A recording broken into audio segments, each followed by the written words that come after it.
10 февралдан тартып Кыргыз-Тажик чегарасын тактоо иштери кайрадан жанданат. Министрлер кабинетинин чегара маселелери боюнча атайын өкүлү Назырбек Бөрүбаев билдиргендей, 3 айдан бери ар кандай себептерден улам токтоп турган эки өлкөнүн чегараларын тактоо боюнча сүйлөшүүлөр кайрадан башталып, жолугушуулар Кыргызстандын аймагында уланат. Айта кетсек, Кыргызстан менен Тажикстандын чегарасы 972 чакырымга созулса, анын 600 чакырымы гана такталган.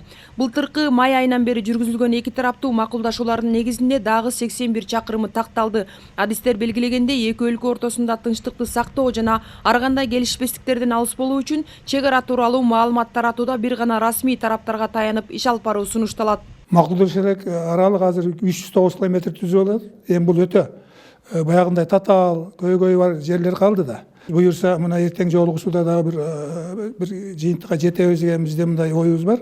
Себеби азыр эки тарап тең ушу маселе, ушу чыр чатакты болтуруу максатында ушу мамлекеттик чегараны тезирээк делимитациялап бүтүп, ушу элге бир жакшы бир жанагындай чыр чатаксыз жашоого бир шарт түзүп берели деген бизде дагы ушундай умтулуу бар. Тажик тарапта деле ушундай умтулуу бар деп ойлойм.